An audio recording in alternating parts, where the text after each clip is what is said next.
Bueno, buenas ya tardes y bienvenidos de nuevo a los que no han estado esta mañana en la primera sesión de este Congreso 40 años del Estatuto de Autonomía, Balance y Propuestas de Mejora. Y bueno, me acompañan en la mesa tres magníficos profesores, investigadores y, por supuesto, personas en lo personal que saben muchísimo sobre el tema del que os van a hablar y, bueno, como he dicho esta mañana, para los que no me habéis escuchado, aprovechar este tipo de actividades, este tipo de experiencias más allá de las propias clases que tenéis todos los días, porque al final esto se queda y son actividades extraacadémicas, pero no por ello que no tenga nada que ver con la academia. Y bueno, viviendo en la Comunidad Valenciana, como cualquier otro territorio de este Estado descentralizado que es España, pues conviene, de hecho es necesario, incluso aparece en vuestro plan de estudio, se supone que si estáis en segundo ya lo habréis estudiado, el Estado autonómico, pero siempre es bueno tener una perspectiva además de expertos y expertas en la materia como los que hoy aquí nos acompañan. Bueno, voy a presentar al primero de los ponentes, al catedrático de Derecho Constitucional de esta universidad, de la Universidad de Valencia, Vicente Garrido Mayor, que es uno de los mayores expertos en Derecho Autonómico y en especial de Derecho Autonómico de Valencia. De hecho, es el director de la Cátedra de Derecho Autonómico de Valencia. Además, su vinculación con el ámbito autonómico valenciano también está más que subrayada porque fue presidente, bueno, es presidente de la Fundación Profesor Manuel Broseta y además ha sido presidente del Consejo Consultivo de la Comunidad Valenciana durante bastantes años. Por lo tanto, nada, le dejo con su magnífica ponencia que tiene el título «Hay que reformar el Estatuto. Análisis de su éxito y perspectiva de mejora en su 40º aniversario». Pues cuando quiera, Vicente. Muchísimas gracias.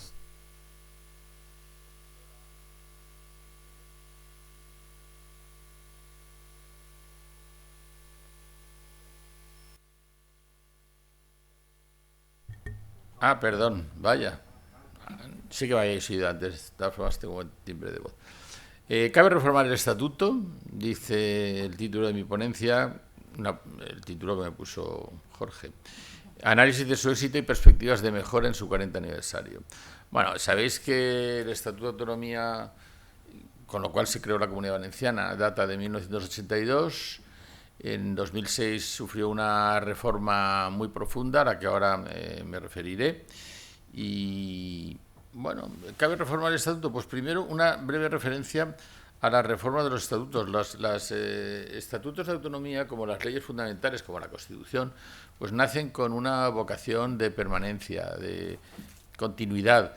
Incluso diría yo, me atrevería a decir, de perpetuidad casi. Pero bueno, tampoco hay que exagerar, porque toda norma jurídica debe ser reformable y se puede reformar para adecuarla al tiempo en que tiene que ser aplicada. Y por lo tanto esto ocurre con las constituciones y con los estatutos de autonomía. Pero para evitar veleidades pasajeras, pues los estatutos de autonomía establecen un procedimiento de reforma un tanto complicado. Lo mismo ocurre con las constituciones, por eso se dice que las constituciones tienen un procedimiento de reforma rígido. La nuestra, por ejemplo, lo tiene dos procedimientos, uno de ellos muy agravado, el otro más sencillo, pero el sencillo, lo digo entre comillas porque también es bastante complejo modificarlo. Y esto tiene su justificación también, porque se trata un poco de preservar una serie de principios y valores que sirvieron para alumbrar estas normas tan importantes como es una Constitución o es un Estatuto de Autonomía. Un Estatuto de Autonomía es como si fuera la Constitución de la Comunidad Valenciana. Por hacernos una idea, es la norma institucional básica, se llama, pero está sometida, por supuesto, a la Constitución. Bueno, pues para preservar esos principios y valores que alumbraron su dictado y que no cambian de la noche a la mañana, y máxime cuando se trata de unos valores y principios que son los valores y principios democráticos. La Constitución española hay que cambiarla, pues habrá que reformar algunos puntos concretos, pero no hay que cambiarla porque los valores y principios que alumbran nuestra Constitución y que proclaman nuestra Constitución siguen vigentes y han dado lugar a la etapa de mayor prosperidad en la historia de España. Y lo mismo pasa con nuestro estatuto. Nosotros antes no teníamos, fuimos reino en el pasado, pero la Comunidad Valenciana se crea en 1982 y se crea con un estatuto que nace del consenso entre las fuerzas políticas de entonces, fundamentalmente pues el partido, Unión de Centro Democrático, que era un partido de centro derecha, el Partido Socialista, que era un partido de centro izquierda,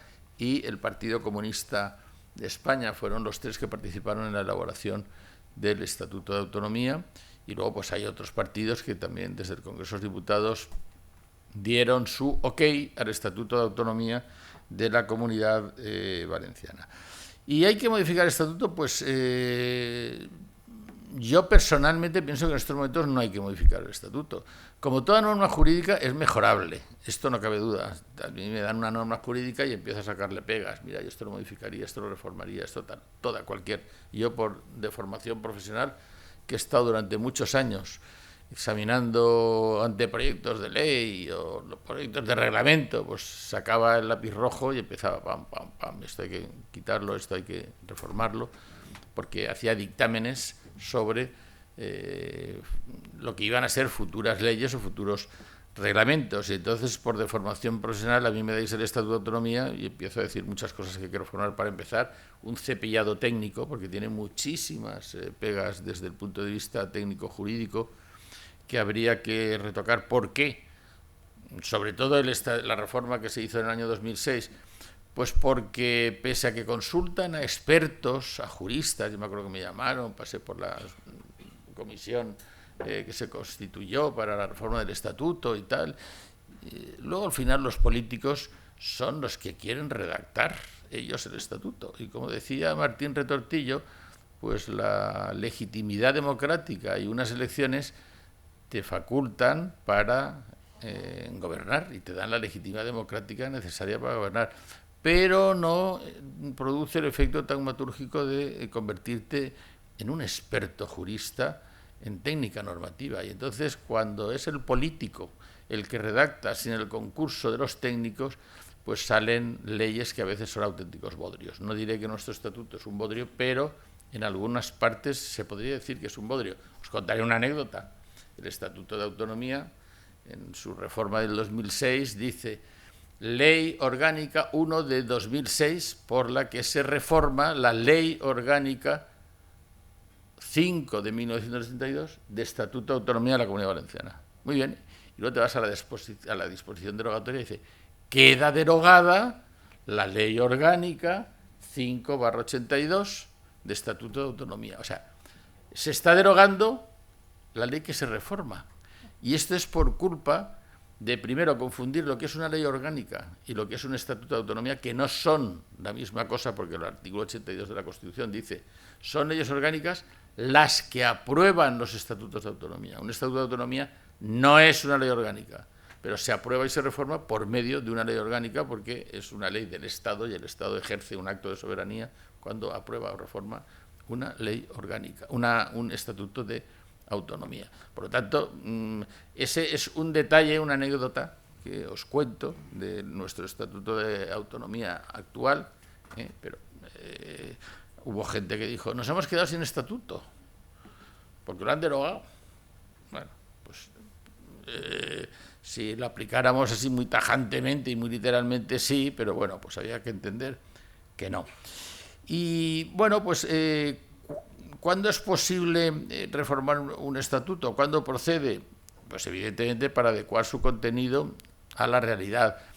¿Hay una realidad en la Comunidad Valenciana en estos momentos que requiera de la reforma del estatuto? En mi opinión, no. Pero bueno, puede haber otras opiniones igualmente respetables, ¿no? De cualquier manera, como pasa con las constituciones, y aquí sigo a Karl Loewenstein, es un filósofo alemán al que hay muchas de sus ideas que yo hago mías, ¿verdad? Pues hay que, cuando se inicia un proceso de reforma de una ley fundamental, hay que hacerlo con mano temblorosa, de forma excepcional y tras un proceso amplio de reflexión.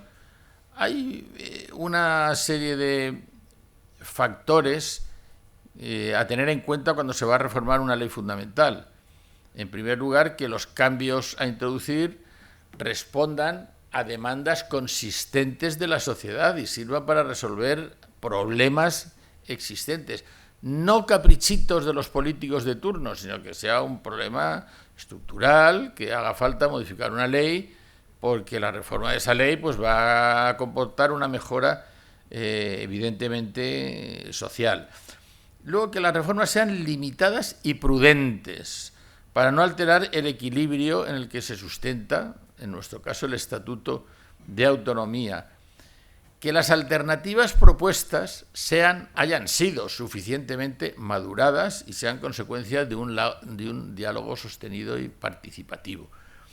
Y, en cuarto lugar, que se genere en torno a las reformas que se vayan a plantear un grado de consenso similar al que se alcanzó para alumbrar el Estatuto de Autonomía en 1982. Mirad, en el 82 hubo consenso, como os he dicho antes, y en el 2006 también hubo consenso. Diréis, ¿por qué se reformó el Estatuto en 2006? Pues porque el Estatuto del 82 había quedado un tanto obsoleto, antiguo.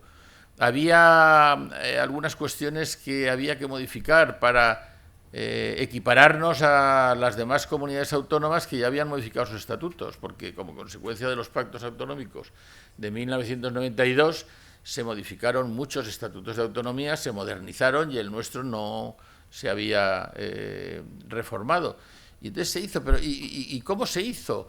Pues entonces gobernaba la Generalitat del presidente Camps, y el presidente Camps se lo planteó porque es lo que hay que hacer. Primero se tiene que alcanzar un consenso en la comunidad y además un consenso en el Estado. El presidente Camps se fue a hablar con el presidente Rodríguez Zapatero y le dijo, en la Comunidad Valenciana llevamos 2 legislaturas intentando, pues ya hablando de la reforma del Estatuto, de la necesidad de hacerlo, le explicó el porqué y el presidente Zapatero le dijo, ok.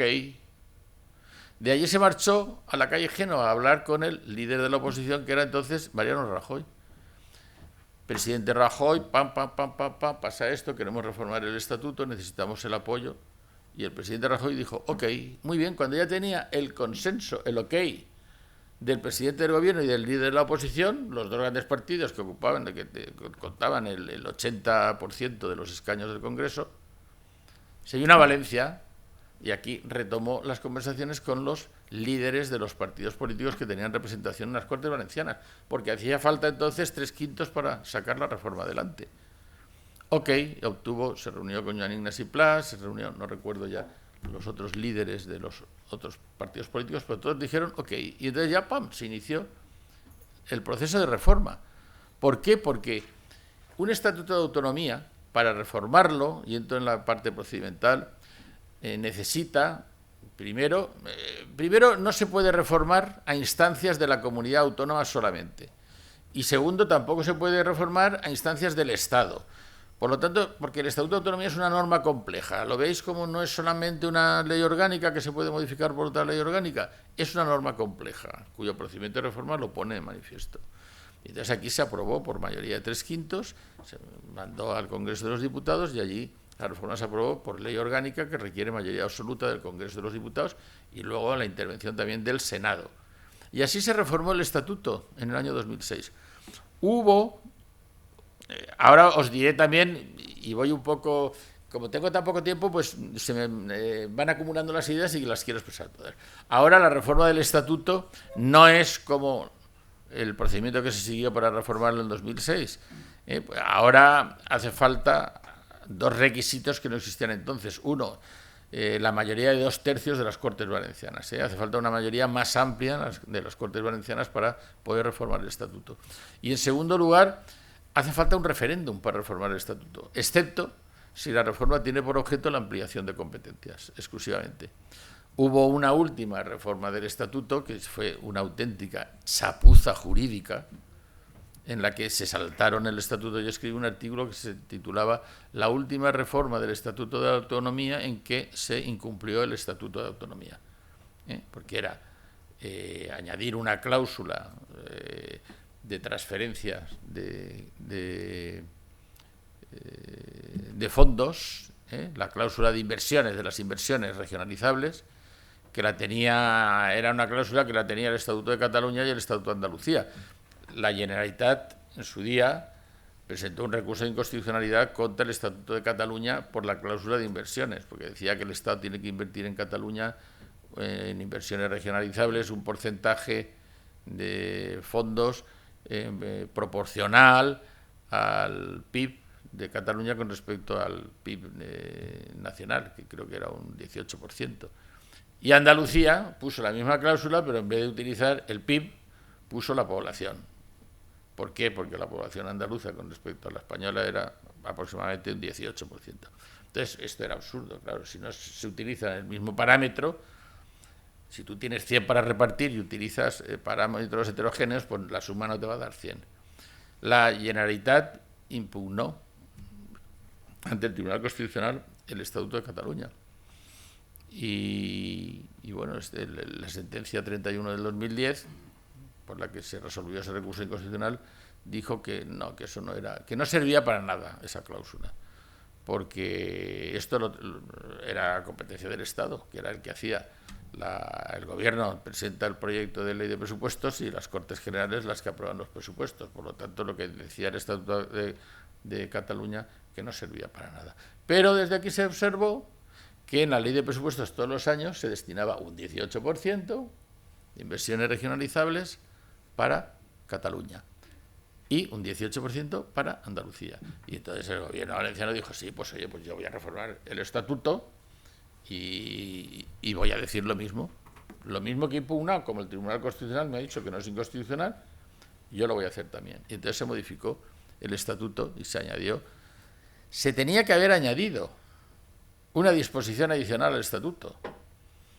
Pero claro, alguien dijo, yo entre otros, ojo, que para esta tontería que no sirve para nada hay que convocar referéndum. ¿Cómo?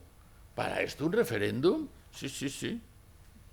Es que ahora, con la reforma del 2006, para cualquier reforma, excepto la ampliación competencial, se ha de convocar un referéndum. Madre mía, qué barbaridad. La barbaridad es haber puesto referéndum para cualquier modificación. Se tenía que haber puesto referéndum para modificar determinadas partes del Estatuto. Pues nada, aquí vienen los señores políticos con sus ideas magníficas. ¿Y qué es lo que hicieron? Pues como para ampliar competencias no hace falta referéndum, vamos a poner la cláusula de inversiones dentro de uno de los artículos dedicados a las competencias del artículo 52, me parece que es. Entonces reza. Asimismo, competencias de la Generalitat. La Generalitat tiene competencia para que el Estado invierta un porcentaje igual a su población en relación con la población del Estado. O sea, la cláusula de inversiones la meten como si fuera una competencia, y no es una competencia, es una cláusula de inversiones. Por lo tanto, se hizo una chapuza jurídica colosal, monumental. Pero nadie dice nada, porque luego políticamente se vende. Es que ahora los valencianos vamos a tener inversiones como tienen los catalanes, como tienen los andaluces, como tienen... Mentira todo. Mentira, porque además luego no se ha hecho. Y no se ha hecho porque el Estado, las inversiones regionalizables, las reparte como tiene por conveniente, según lo que se ha acordado en el Consejo de Política Fiscal y Financiera. ¿Qué otras reformas ha tenido el Estatuto? Pues muy brevemente os digo que en el año 91 se reformó el artículo 12.4. ¿Para qué? Para que las elecciones autonómicas se celebraran aquí, al igual que en casi todas las comunidades autónomas, el cuarto domingo de mayo cada 4 años. Bueno, fue una reforma teledirigida desde Madrid, no es que la quisiéramos nosotros, que nos dijeron, tenéis que modificar para que las elecciones autonómicas sean el cuarto domingo del mes de mayo. Excepto Cataluña, País Vasco, Galicia y Andalucía, que tenían la posibilidad de convocarlas en otro momento, a mi juicio también de forma ilegal, porque no tenía, el presidente de estas 4 comunidades no tenía reconocido en el Estatuto de Autonomía la facultad de disolver el Parlamento. Lo tenía reconocido por ley, pero no en el Estatuto. Y por ley disolvían los parlamentos y convocaban elecciones. Y eso para mí contrariaba lo que decían sus estatutos de autonomía, que establecían que el mandato del Parlamento era de 4 años. Pero bueno, así se celebraron muchísimas elecciones, desde mi punto de vista, de forma ilegal. Esa fue una reforma. Otra reforma fue para suprimir, bueno, no voy a entrar ahora, las transferencias que nos hicieron a la vez que se promulgó nuestro estatuto, pues se promulgó la Lotrava para transferirnos unas competencias de tal manera que nos igualaban a los estatutos de Cataluña, País Vasco, Galicia y Andalucía, a nosotros y a los canarios. Por eso, desde el primer momento, tuvimos la plenitud competencial. Y luego la más profunda, la del 2006. El 2006, la verdad es que la reforma del 2006 consistía un poco en quitarnos pues algunos límites que venían de los pactos autonómicos de 1981. Por ejemplo, el presidente de la Generalitat no tenía la facultad de disolver el Parlamento. Y esto es uno de los rasgos característicos del sistema parlamentario de gobierno. Y con el del 2006, pues efectivamente se reconoció. Y luego, pues el gobierno valenciano no podía tener más de 10 consejeros con funciones, consellers con funciones ejecutivas. Y luego, pues pues no estaba establecido la condición de región europea, porque cuando se hizo el 82 no formamos parte de la Unión Europea. Se añadieron algunas competencias, se actualizó un poco el sistema competencial y se añadieron algunas competencias, fomento y desarrollo en el marco de la política científica y tecnológica, cofradías de pescadores, instituciones de crédito, cooperativo público. Bueno, unas competencias que el devenir de los años hicieron aconsejable que se añadieran.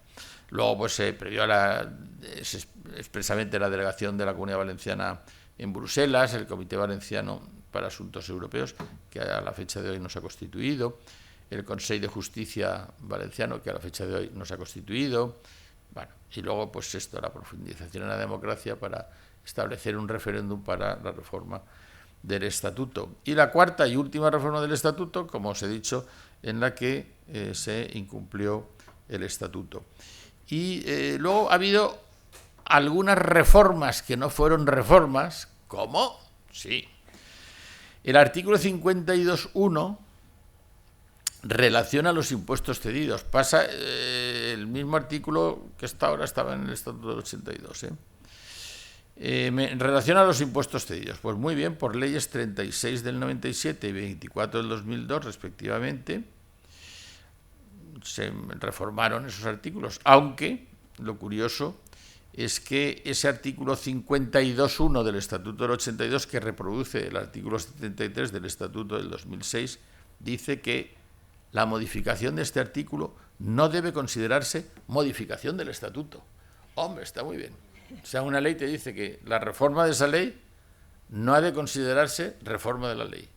Muy bien. Y entonces así se han dictado varias leyes que han modificado esos artículos sin que se considere reforma del Estatuto, claro, porque lo dice el propio Estatuto.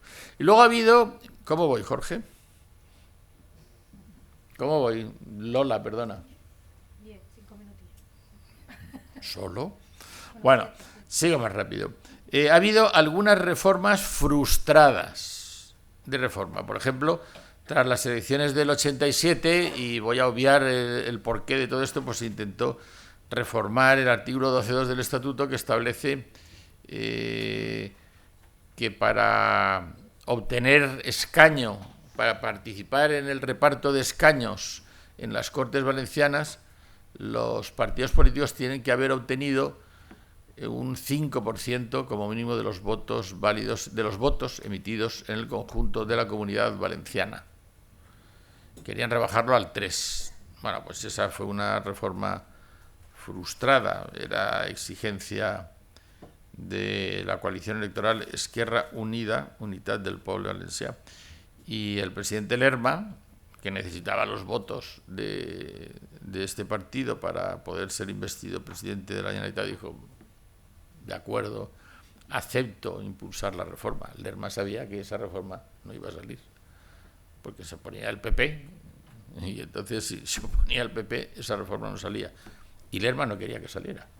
Y entonces, bueno, pues se sometió a votación en las Cortes, salió que no, Lerma cumplió con su compromiso con Unitat del Poble, con Esquerra Unida Unitat del Poble Valencià, y la reforma quedó frustrada. Luego, también cuando se impulsó otra reforma, el CDS también pretendía que se reconociera el derecho del presidente de la Generalitat a disolver las Cortes Valencianas. Esto también no salió adelante. Y la tercera, el Consell, por acuerdo en 2013, aquí hay dos muy interesantes. En el año 2013 y 2014 hubo dos intentos de reforma. Era la época de la crisis, entonces estaba gobernando el Partido Popular, el presidente Fabra era, y entonces era hacer muchos anuncios de recortes y tal y cual. Y entonces aquí se trataba de recortar esta vez el número de diputados de las Cortes Valencianas. En el Estatuto de 1982, el primitivo, se decía que las Cortes Valencianas estarían integradas por un mínimo de 75 y un máximo de 100 diputados. Y la ley electoral valenciana fijó ese número en 79 diputados. Pues bien, el Estatuto del 2006 lo que hizo fue aumentar el número de diputados y decir que las Cortes Valencianas estarían integradas por un mínimo de 99 diputados. Bueno, el mínimo siempre fue 99 porque la ley electoral valenciana no aumentó el número de diputados y por lo tanto siguen siendo 99 diputados. Pero en 2013 pues había que hacer gestos, ¿no? Vamos a reducir el número de diputados de las Cortes Valencianas. ¿A cuántos? A 79, que es los que tenían antes. Bueno. Además, como el artículo 24 del Estatuto dice que se garantizaría a cada circunscripción electoral, las tres provincias, Alicante, Castilla y Valencia, que cada una de ellas elegiría un mínimo de 20 diputados, pues al reducir el número total también se reducía el número mínimo de diputados que tenía que elegir cada provincia, de 20 a 15.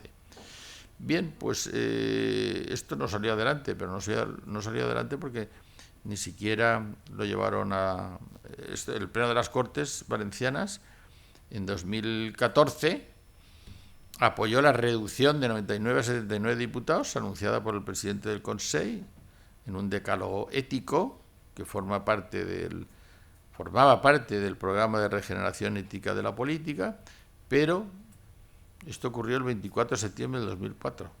A fecha de hoy no se tiene constancia de que esa reforma siguiera adelante.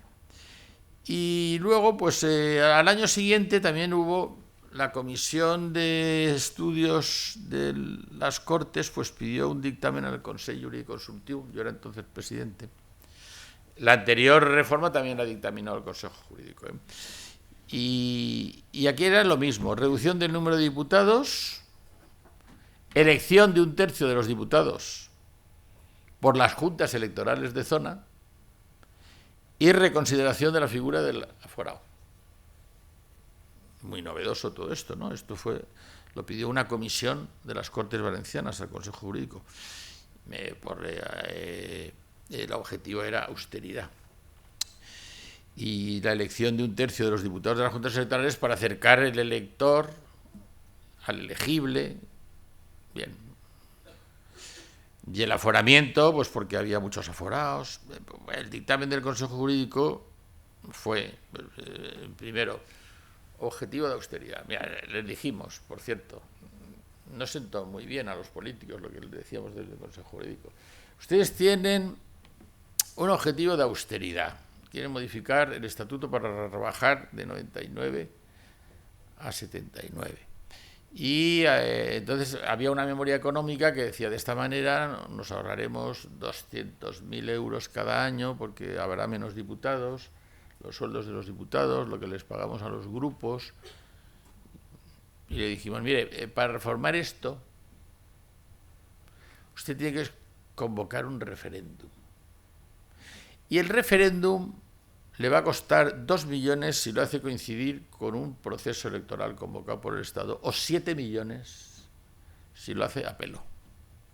Por lo tanto, para ahorrarse 200.000 euros al año, se va a gastar usted 7 millones. Le decíamos al gobierno y a las Cortes Valencianas. Pueden hacerlo, pero piénsenselo. Si el objetivo resulta que es la austeridad, piénsenselo. La segunda cuestión, la elección de 1/3 de los diputados por las juntas electorales de zona. Bien, no puede ser. Rompe el principio de proporcionalidad que está establecido en el artículo 152 de la Constitución, que dice que las asambleas legislativas de las comunidades autónomas serán elegidas por sufragio universal, libre, igual, directo y secreto, atendiendo a criterios de proporcionalidad y que aseguren la representación de las distintas partes del territorio. Esto lo dice la Constitución. Por lo tanto, si 1/3 de los diputados han de ser elegidos en las juntas electorales de zona, alguna junta electoral de zona podría elegir uno solo. Es cambiar el sistema electoral, que puede ser muy loable y muy interesante, pero no puede ser con el texto de la Constitución en la mano. Y tercero, el aforamiento. Bueno, el aforamiento, pues si quieren ustedes quitar aforamientos, se tiene que reformar el estatuto, evidentemente, porque el aforamiento de los miembros del gobierno y de los miembros de las Cortes Valencianas está establecido en el estatuto. Ahora, les decíamos, lo que sí que pueden quitar por ley, porque no está en el estatuto, es el aforamiento del síndic de Greuges y de sus adjuntos, que no sé qué hacen aforados estos señores, porque hay demasiados aforados. Claro. Ahora, los diputados y los miembros del gobierno, pues parece razonable. Yo soy súper defensor de los aforamientos. Ahora estamos viviendo una época de fuera los aforamientos, todos somos iguales. No, todos no somos iguales. El senador no es igual que yo, él es senador y yo no. Él ejerce unas funciones públicas relevantes y yo no. Es que todos somos iguales, todos nos tenemos que someter al mismo. No. Por el amor de Dios, pues estamos viendo cómo circulan las querellas contra los políticos. Pues menos mal que están aforados. Porque eso, una querella cae ante un juez de instrucción que tiene ganas y dice, yo me voy a hacer famoso, a este tío lo voy a empapelar y a ver si lo meto en la cárcel. Si está aforado, no es el juez de instrucción, ya es una sala integrada por 3 magistrados, más experimentados, ya es más difícil, es un filtro. Entonces yo soy muy defensor de los aforamientos. No de los 10.000 aforados que hay en España, vaya, y quitaría, no os lo podéis ni imaginar cuántos. Muchísimos, pero hay otros que sí que los dejaría. El aforamiento yo lo defiendo. Pero bueno, esta conferencia no es del aforamiento. Del aforamiento puedo dar otra conferencia si el profesor Castellanos me invita en otra ocasión a hablar del aforamiento. Pero, sí, ¿esperamos a que acabe o...?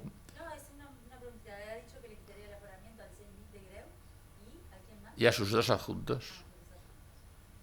Sí, no sé.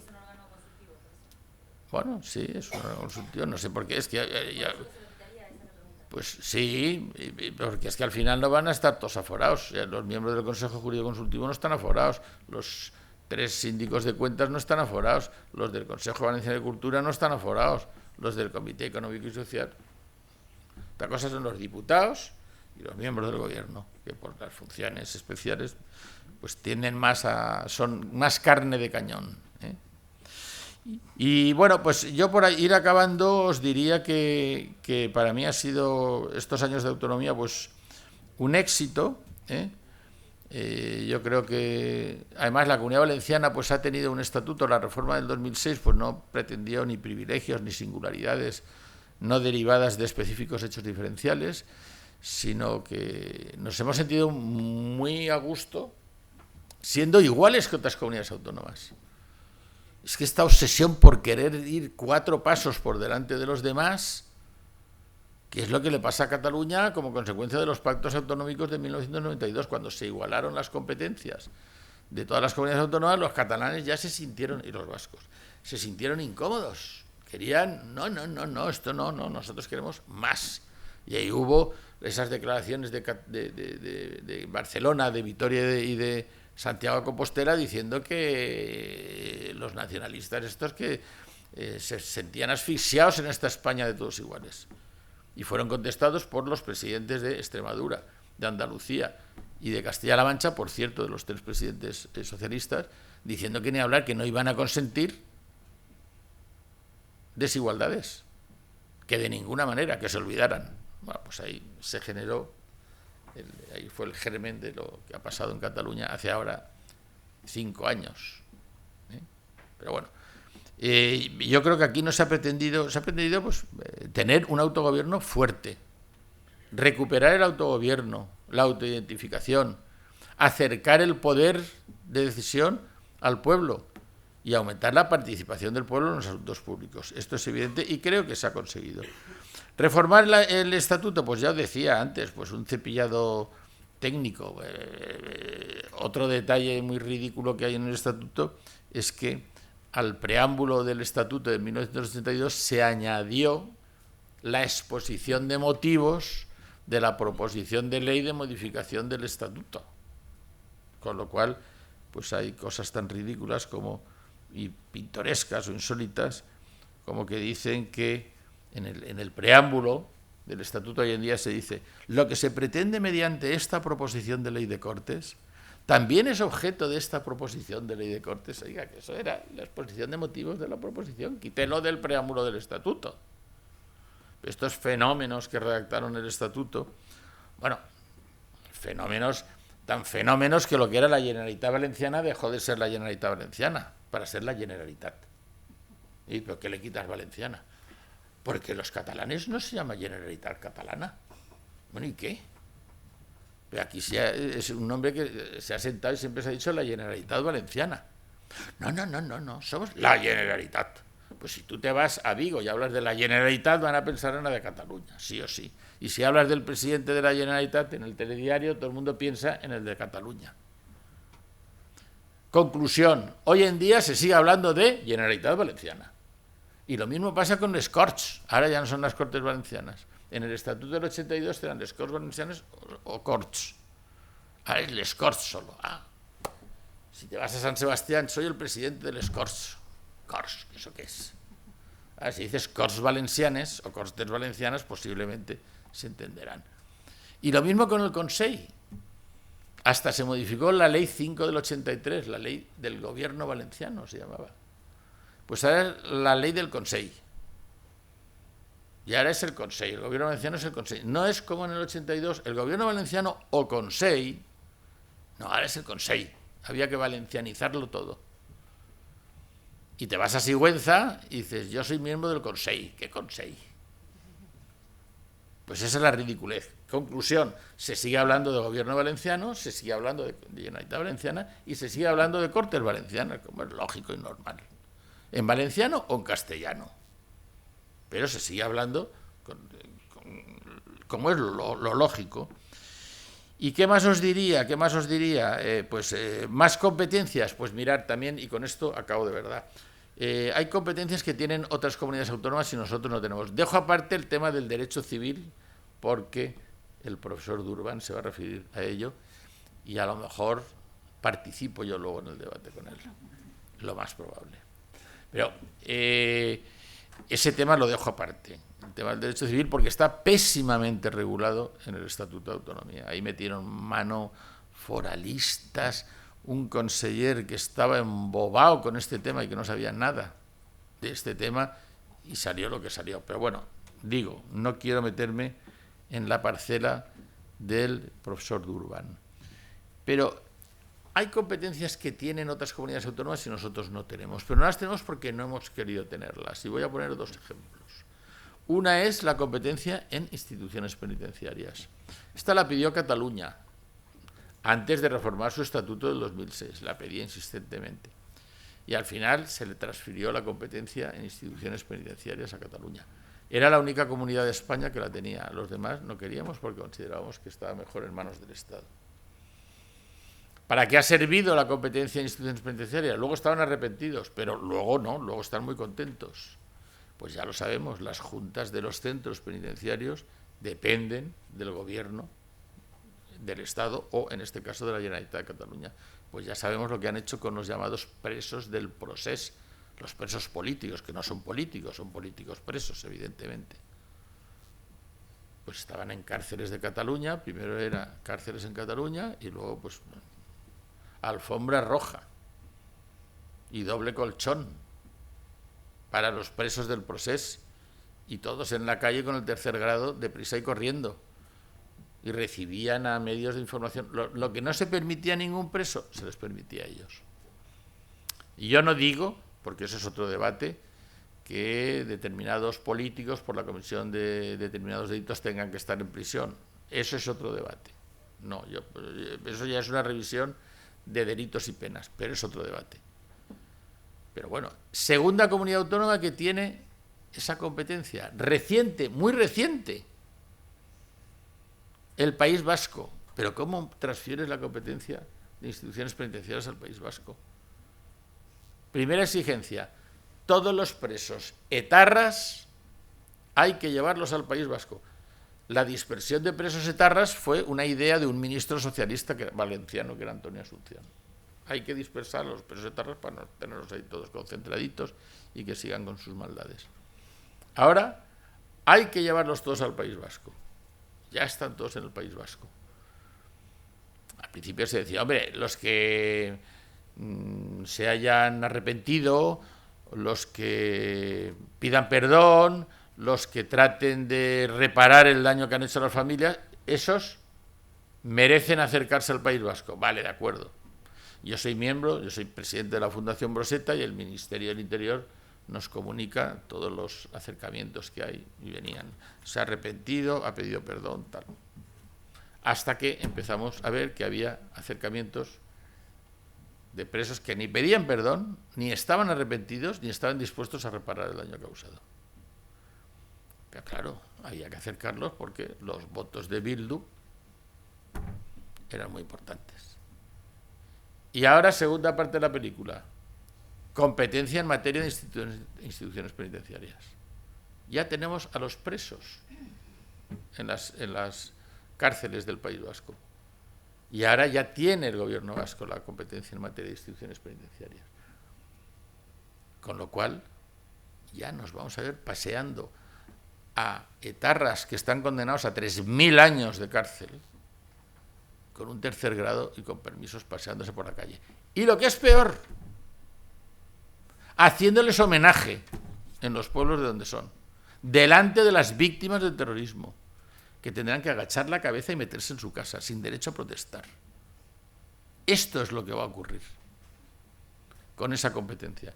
Me he ido por las ramas, pero no he querido perder la oportunidad de decirla. Y luego, pues, hay otras competencias, agencia tributaria propia. Pues tenemos, esto es complicado, ¿no? Esto, los tributaristas, pues, siempre lo explican que esto tiene que ser una... tenemos la agencia tributaria estatal y tenemos también, porque hay corresponsabilidad fiscal, pues organismos tributarios propios. Y luego, pues no sé, ¿qué más? Tenemos ya reconocimiento de derechos sociales, posibilidad de celebrar referendos locales y autonómicos. La verdad es que desde el punto de vista competencial, pues tampoco he hecho en falta una competencia, no sé, la gestión de puertos y aeropuertos. Bueno, pero creo que tenemos un nivel de competencias muy alto, similar al del resto de comunidades autónomas, con la excepción de los hechos diferenciales, el derecho civil. Por ejemplo, nosotros tenemos los valencianos competencia en materia de cooficialidad lingüística porque tenemos una lengua propia, cosa que no tienen los andaluces o los riojanos. Pues lo que son hechos diferenciales, creo que no tenéis lengua propia. Tenéis acento propio, o el ceceo o el seseo, pero creo que lengua propia no. A mí me gusta más el seseo que el ceceo. Pero bueno, todo sé, puede ser que se diga sillón o cillón, y entonces, o cerillas y cerilla. Bien, son hechos diferenciales, el derecho civil, la lengua propia, el litoral, la insularidad. El litoral, ojo, que hubo una comunidad autónoma, creo que era La Rioja, que como copiaban los estatutos de autonomía unos de otros, le daba competencia en materia de litoral. No La Rioja, esto es verídico. Bueno, pues concluyo indicando que creo que ha sido una etapa, 40 años buenos para la Comunidad Valenciana. Ha habido alternancia en el gobierno. Mi buen amigo Javier Paniagua, catedrático de la Universidad de la UNED de Historia, pues ha dicho que es curioso que esta comunidad, la mitad de los 40 años ha gobernado un partido y la otra mitad otro partido. Es verdad, pues ha habido alternancia. El PSOE y el PP se han repartido los años de gobierno según las distintas elecciones y bueno, pues han gobernado con este estatuto sin sentirse incómodos, ¿no? Esperemos que los próximos 40 años sean tan prósperos como estos que han acabado. Muchas gracias.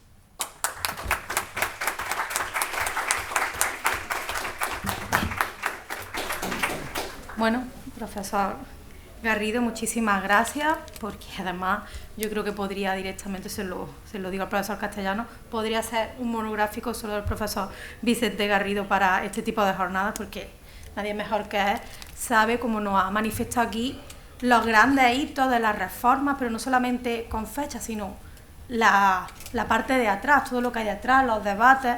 Y hombre, es bastante interesante escucharlo de su boca. Bueno, por seguir con la dinámica, si hay algún tipo de pregunta o debate, lo dejamos para el final. Si no os importa, pues nada, voy a presentar a la siguiente ponente, la catedrática de Filosofía del Derecho y Filosofía Política de esta universidad, de la Universidad de Valencia, la profesora Encarnación Fernández Ruiz Gálvez. Ella es directora del Máster de Derechos Humanos, Paz y Desarrollo Sostenible de la Universidad de Valencia y también directora del programa de doctorado en Sostenibilidad y Paz en la era postglobal. Bueno, ella nos dará, porque además es experta en la materia, nos dará una perspectiva también bastante interesante, que es la de la igualdad, además de ese ámbito que también viene bien para este tipo de jornadas, que sea un poco más transversales, ese carácter filosófico, y nos hablará de la igualdad, cómo se ha configurado en el ámbito autonómico a lo largo de los años, comenzando con la fecha del Estatuto primero, del Estatuto de 1982, hasta su regulación en la fecha actual. Por lo tanto, le doy la palabra ya a la profesora Encarnación Fernández, cuando quiera. Muchas gracias. Bien, yo ante todo quería empezar manifestando mi agradecimiento al profesor Jorge Castellanos por haber tenido la amabilidad de invitarme a este congreso. La invitación se debe más al aprecio recíproco que nos tenemos que a mis méritos para estar aquí. No soy constitucionalista y tampoco soy especialista en derecho autonómico valenciano.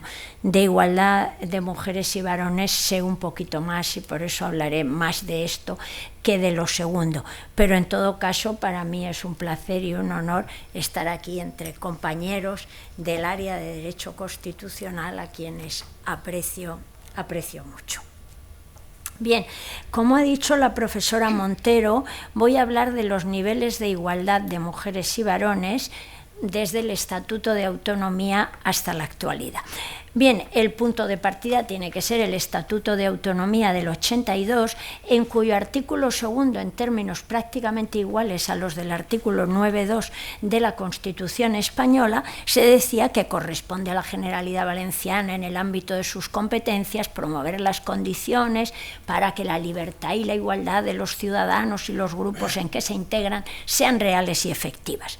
De este modo, desde el mismo momento de acceder al autogobierno, sin mencionarla expresamente, se asumía el compromiso de promover, entre otras, la igualdad efectiva entre mujeres y varones. Ahora bien, la experiencia demuestra que la igualdad social real, es decir, la igualdad efectiva entre mujeres y varones, entendiendo por tal una situación tal que las posibilidades de vida reales de las personas no difieran únicamente a causa de su sexo. Ha dicho el profesor Vicente Garrido que no todos somos iguales. Evidentemente, cada posición social supone unos derechos y unos deberes distintos. ¿Pero en qué consiste la igualdad efectiva entre mujeres y varones? Pues que independientemente de que seas varón o mujer, tengas la misma posibilidad real de ser senador. Y que el hecho de ser senador implique las mismas posibilidades de vida reales. Luego hablaremos de esto, porque a veces una misma posición ocupada por varones y mujeres no implica las mismas posibilidades de vida reales. Bien, esto es la igualdad efectiva. Ese objetivo es muy difícil de alcanzar, a pesar de ser una exigencia básica de justicia. El propósito de mi intervención es valorar, a pesar de no ser constitucionalista, los pasos que se han ido dando en esta línea en la Comunidad Valenciana a nivel normativo. A tal efecto, Dividiré mi exposición en dos partes. Empezaré con un análisis de carácter general sobre los niveles de consecución de la igualdad de mujeres y varones y después intentaré ver de qué modo se han plasmado esos niveles de igualdad en la normativa autonómica valenciana. Primera parte. A la hora de examinar los niveles de consecución de la igualdad, con carácter previo es importante tener en cuenta la realidad de la que partimos. Me refiero al hecho de que la desigualdad entre mujeres y varones es un fenómeno estructural, sistémico. Los actos concretos discriminatorios no son hechos aislados, sino que se sitúan en un contexto general de unas estructuras y de unas actitudes sociales que los hacen posibles y que incluso los propician y o los justifican. Esto es lo que se conoce como subordinación o discriminación sistémica. En estas circunstancias, tanto o más importante que eliminar los actos concretos discriminatorios es modificar esas estructuras y esas actitudes sociales. Voy a ello. El modo de organizar el Estado, la sociedad, el mercado, la familia, todo eso genera unas estructuras que son la causa de una mayor o menor igualdad entre mujeres y varones. Y me voy a referir a un tema muy concreto que lo destaca McKinnon. En nuestras sociedades, la mayoría de los trabajos están estructurados de tal modo que resultan incompatibles con el cuidado de las niñas y niños en edad preescolar. Eso tiene unas implicaciones profundamente desigualitarias para las mujeres, porque a esa estructura social se unen unas actitudes sociales, los prejuicios de género, que le asignan a las mujeres las tareas de cuidado de las niñas y niños y por extensión de todas las personas vulnerables. Es decir, el cuidado es una tarea socialmente asignada a las mujeres, no naturalmente. Bien, en estas circunstancias, mientras no se modifiquen esas estructuras y esas actitudes sociales, los avances en igualdad serán escasos y sobre todo superficiales. Coherentemente con lo anterior, podemos distinguir tres niveles de consecución de la igualdad, o más exactamente, de esfuerzos por alcanzarla. La igualdad jurídica, o mejor igualdad de trato, la igualdad de oportunidades y la igualdad real o efectiva. En un primer momento, la igualdad jurídica se interpretó en un sentido meramente formal, como eliminación de las normas y de los actos directamente discriminatorios contra las mujeres.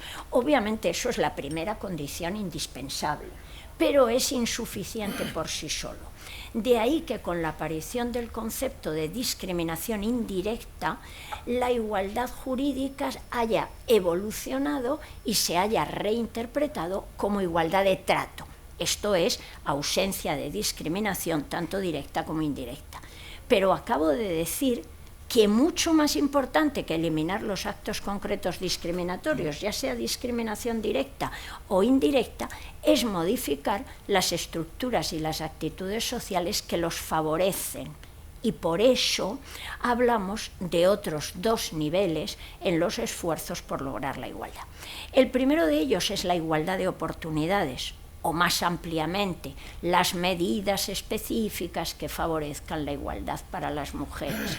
Aquí se sitúan las acciones positivas para promover la igualdad de oportunidades en el acceso al empleo, a la promoción profesional, a los cargos políticos, incluso a los puestos en los consejos de administración de las empresas, de las grandes empresas. Bien, todo esto es necesario, esto es clarísimo, pero es también insuficiente por sí solo. ¿Por qué?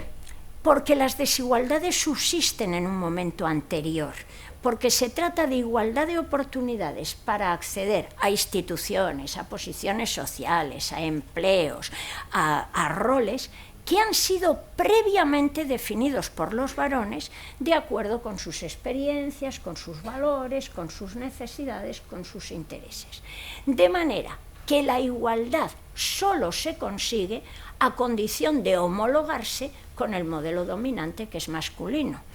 Pero como dice McKinnon, eso es imposible, porque a uno se le exige ser igual aquellos que establecen los criterios, respecto de los cuales previamente ha sido definido como diferente.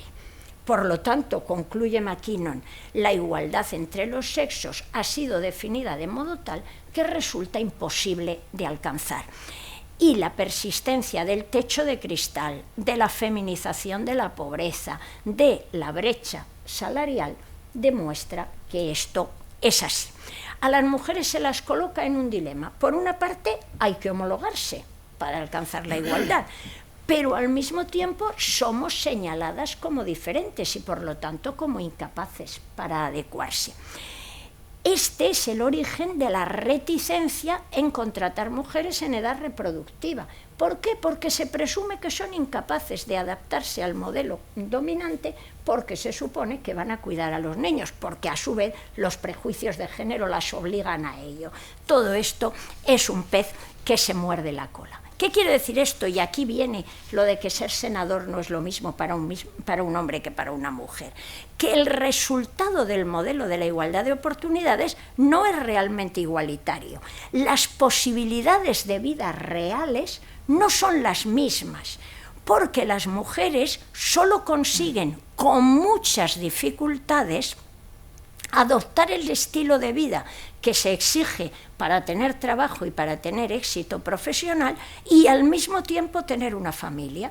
Por eso, la alternativa para las mujeres es renunciar a la familia o bien la doble jornada y o conformarse con trabajos menos retribuidos, con menos reconocimiento social, con menos estabilidad en el empleo, a tiempo parcial, cuando no en la economía sumergida, y o sentirse mal por no satisfacer plenamente las exigencias que la sociedad, ellas mismas por su socialización de género e incluso sus hijos e hijas, les imponen en cuanto a la atención que deben prestar a su familia. Si el padre no va al festival del colegio, quizá no es grave, pero como no vaya la madre, la niña o el niño le pide cuentas a la madre. Me estoy refiriendo a esto, a algo tan concreto como eso.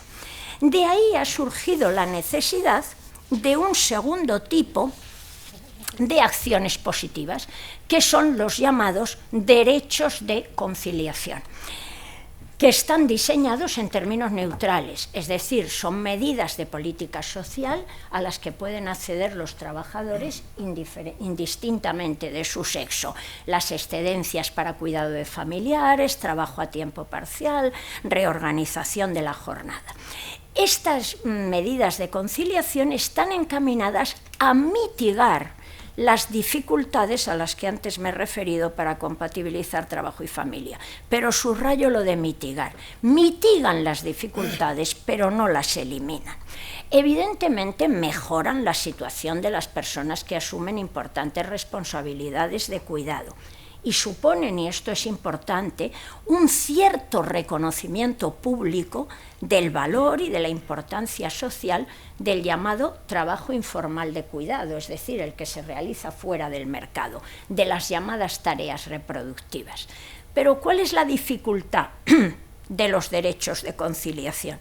Que socialmente se interpretan como medidas para mujeres. Por lo tanto, no incentivan el cambio de los varones e incluso llegan a convertirse en un obstáculo para el acceso y la permanencia de las mujeres en el mercado de trabajo, porque los empresarios temen, me van a pedir una excedencia por cuidado de hijos, me van a pedir jornada a tiempo parcial. Bien, lo que todos sabemos. Conclusión, es necesario pasar de la conciliación a la corresponsabilidad, y ya lo preveía así la Ley de Igualdad del 2007. Y esto ya nos lleva al tema de la igualdad efectiva, el tercer nivel de la igualdad, que exige, por de pronto, superar los estereotipos de género en la línea de la corresponsabilidad. Es decir, hay que tomar conciencia de que las tareas de cuidado son corresponsabilidad de todos, no solo de las familias, sino de la sociedad toda, que tiene que asumir los costes sociales colectivos que implica la protección de sus sectores más vulnerables, porque eso son las tareas de cuidado. Y por otra parte, que eso es una responsabilidad no solo de las mujeres, sino también de los varones. La total equiparación del permiso por nacimiento de hijos de ambos progenitores, que ya estableció el Real Decreto Ley 6 de 2019, pero que ha entrado en vigor a partir del 2021, creo que es una política pública que puede favorecer este cambio de las mentalidades, de las actitudes sociales, que es fundamental para la igualdad real. Pero además es necesario modificar las estructuras sociales en la línea de la feminización de la sociedad. Es decir, en la configuración de la vida social es necesario que se tengan en cuenta, que se valoren, que se potencien por igual las aspiraciones, las conductas, las experiencias, las necesidades y los intereses de las mujeres y de los varones. Es lo que se ha denominado un poder igual para definir las posiciones sociales, no solo para llegar a ser senador, sino para definir la posición de senador.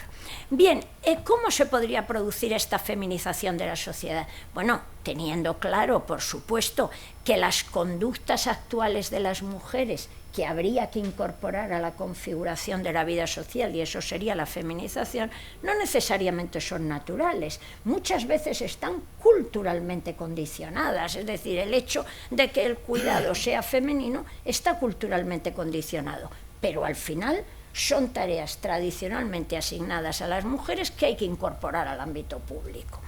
Bien, ejemplo concreto. Yo pienso que habría que reestructurar el mundo laboral en el sentido de que todos los empleos sean compatibles con las tareas de cuidado. Subrayo lo de todos, porque si solo son algunos, se produce una segmentación del mercado laboral entre la pista de mamás, que le llamaban hace algunas décadas en los países nórdicos, donde se pueden tener excedencias, trabajo a tiempo parcial, etc., y luego el mundo real, la economía competitiva, donde están los varones o las mujeres si renuncian a tener una vida familiar. Bien, todos los empleos deberían ser compatibles con las tareas de cuidado. Por ejemplo, el tema de los trabajos que requieren disponibilidad horaria ilimitada. Esos trabajos algo habría que hacer para que desaparecieran. Segundo, compatibilidad de horarios laborales y escolares. Esto sería importantísimo. E implantación en parte al menos del teletrabajo. Yo creo que esto es algo bueno que nos ha dejado la pandemia, que ha sido la puesta en práctica del teletrabajo, que ha demostrado que facilita la conciliación y que no tiene que ser incompatible con la productividad, incluso puede incrementarla.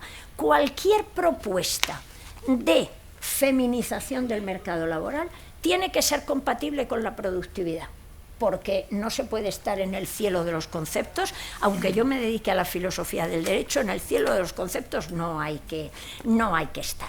Bueno, y por último, a partir de la conferencia de Beijing del 95 y del Tratado de Ámsterdam del 99, se ha puesto de manifiesto que para conseguir la igualdad efectiva no bastan con acciones específicas en ámbitos concretos, las acciones positivas, sino que se requiere una estrategia de transversalidad, que el objetivo de la igualdad esté integrado en todas las normas jurídicas, en todas las políticas públicas, proyectos, etc.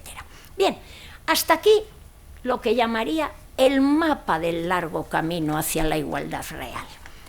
¿Cómo se ha plasmado esto en la normativa autonómica de la Comunidad Valenciana? Y ahí entro en la segunda parte. Ya he dicho antes que desde el Estatuto del 82, probablemente sin ser conscientes de ello, había un compromiso de promover, entre otras, la igualdad efectiva entre mujeres y varones. Además, el Estatuto del 82 establecía como competencia exclusiva de la Generalitat Valenciana la promoción de la mujer. Esta forma de estar enunciada la competencia resulta un poco paternalista. Pero parece claro que en la medida en que se habla de promoción está haciendo referencia al segundo nivel de la igualdad, es decir, a las medidas específicas que favorecen la igualdad. Pero, a pesar de que no se pueden confundir las acciones positivas con las medidas protectoras, esto ya lo dijo el Tribunal Constitucional desde las primeras etapas de la andadura constitucional. Las medidas protectoras perpetúan la situación de discriminación de las mujeres porque se basan en estereotipos de género, mientras que las acciones positivas buscan la igualdad. Pero a pesar de que las acciones positivas buscan la igualdad, como la discriminación siempre reaparece bajo formas renovadas, corren el riesgo de coadyuvar a perpetuar la situación de discriminación. Siempre paradojas cuando se busca la igualdad. ¿Por qué? Porque las acciones positivas pueden favorecer una visión esencialista de las mujeres como grupo desaventajado y necesitado de especial protección. Pobrecitas, mal asunto. Bien, esta terminología paternalista del Estatuto del 82, yo creo que pone de manifiesto este riesgo, promoción de la mujer. Bueno, pues esta misma enunciación de esta competencia exclusiva se ha mantenido en la reforma del 2006, no se ha alterado la redacción de esta competencia. Esto ha sido criticado por algunos constitucionalistas, entre otros por Asun Ventura, y se ha recomendado que se redacte de otra manera esta competencia. En este sentido, García Campá, entre otros. Bien, el segundo hito en la normativa autonómica valenciana en este largo camino hacia la consecución de la igualdad es la Ley 9 del 2003, la Ley para la Igualdad de Mujeres y Varones. Bien, en el objeto de la ley se dice expresamente que es hacer efectivo el principio de igualdad, es decir, cumplir ese compromiso que ya se había asumido desde el Estatuto del 82. Esta ley introdujo ciertas cuestiones que en su momento al menos eran actualizadas, novedosas y muy acertadas. Ante todo, que al enumerar los principios habla de la complementariedad entre acciones positivas y transversalidad. Es decir, para conseguir la igualdad efectiva no bastan las acciones positivas, hace falta la transversalidad, pero tampoco se puede prescindir de las primeras, complementariedad.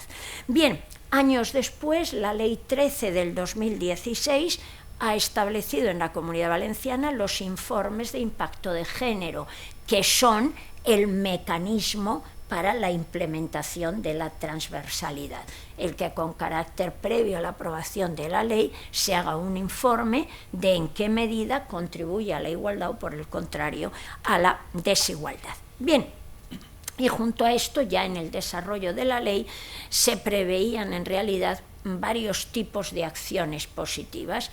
Se hablaba de la presencia paritaria en órganos e instituciones. Es importante esto de la presencia paritaria, porque no es meramente la presencia equilibrada que prevé la Ley de Igualdad del 2007, 40-60, sino que ya en la Ley del 2003 en Valencia se hablaba de presencia paritaria. Pero es cierto que en realidad esta ley no establecía más que una cuota de meta, en el sentido que decía: las Cortes Valencianas y el Consell de la Generalitat procurarán que en el nombramiento para ocupar instituciones y órganos haya paridad. Procurarán, no es más que una cuota de meta.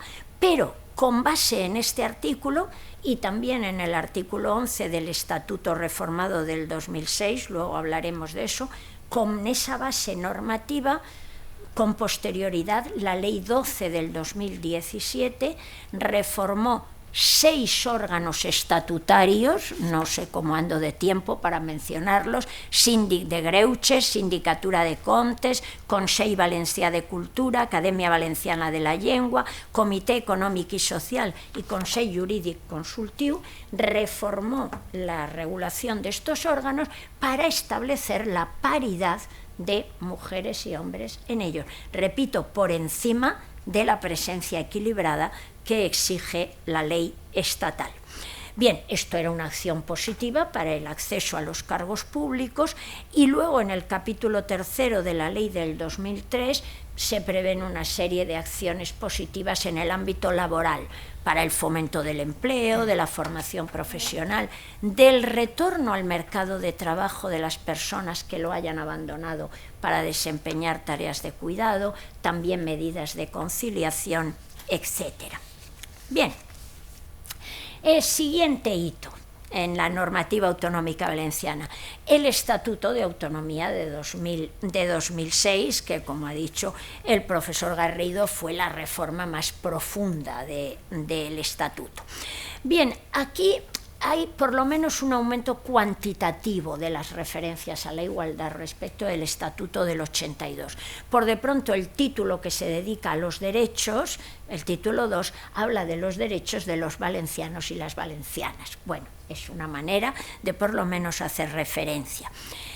En el artículo 10, que es el que se dedica a los derechos sociales, el conjunto del artículo habla de derechos sociales, bueno, pues se dice que la igualdad de derechos de hombres y mujeres en todos los ámbitos, y en particular en materia de empleo y de trabajo, es un ámbito primordial en el que debe centrarse la actuación de la Generalitat.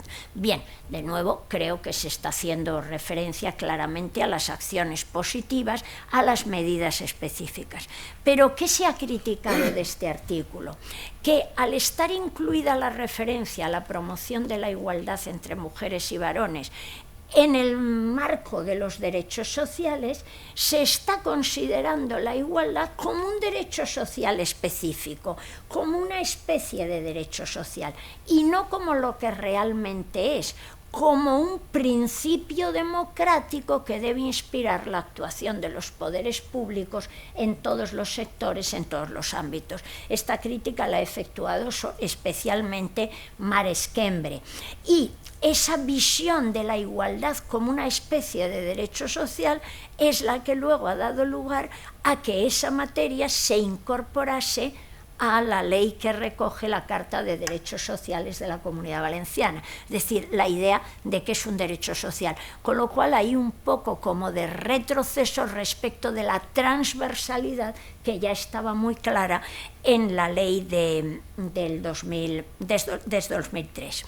Bien, y en la misma línea, en el Estatuto de Autonomía, el artículo 11, establece una cláusula específica sobre igualdad de mujeres y varones, que incide sobre todo en la igualdad de oportunidades y con especial referencia a la conciliación, y vuelve sobre ello el artículo 2 del Estatuto. Pero ¿dónde está, a mi modo de ver, lo que falta? Pues que no se reconoce o no se tiene en cuenta que la finalidad de las medidas de conciliación tiene que ser la corresponsabilidad. Eso es lo que faltaría.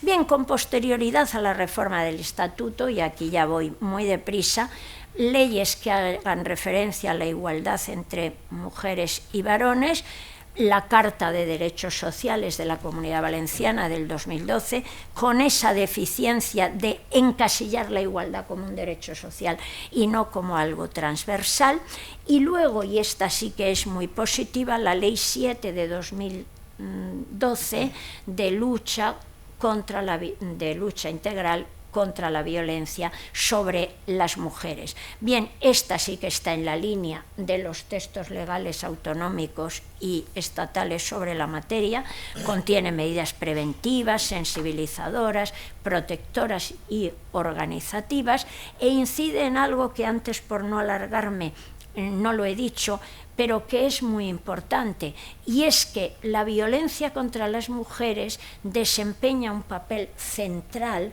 en ese contexto general de desigualdades estructurales, porque en realidad la violencia es una consecuencia de la desigualdad y a su vez es un poderoso instrumento para perpetuar la situación de desigualdad. Es decir, hay una relación circular. Por eso, para conseguir la igualdad efectiva, es fundamental actuar sobre las raíces de la violencia contra las mujeres, que en realidad son las mismas de la desigualdad. El sexismo, es decir, la minusvaloración de todo lo tipificado como femenino, y las estructuras sociales androcéntricas. Por lo tanto, la lucha contra la violencia contra las mujeres es una pieza fundamental en la consecución de la igualdad real. Bueno, y por último, la ley del 2017, la que estableció la paridad en los 6 órganos estatutarios a la que antes me he referido. Conclusión. Pienso, soy optimista también, como el profesor Garrido lo ha sido él, en general respecto de la experiencia de la autonomía valenciana y por mi parte en particular sobre la cuestión de la igualdad. Dentro del ámbito de sus competencias, la normativa autonómica valenciana yo creo que ha explorado de una forma bastante amplia ese mapa del largo camino hacia la igualdad real. Acciones positivas, transversalidad, conciliación, medidas contra la violencia sobre las mujeres. Luego el mapa lo ha explorado de una forma bastante completa. Ahora bien, ¿cuál es la asignatura pendiente? La zona inexplorada. Pues lo que ya he apuntado antes, no haber tenido en cuenta la corresponsabilidad como finalidad de las medidas de conciliación.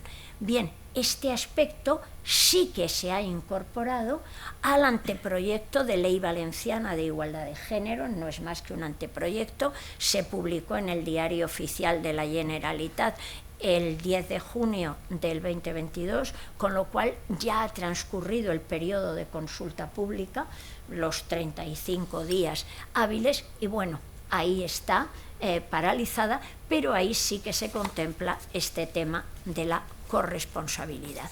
Bien, con esto, agradeciendo la paciencia del auditorio, termino. Muchas gracias.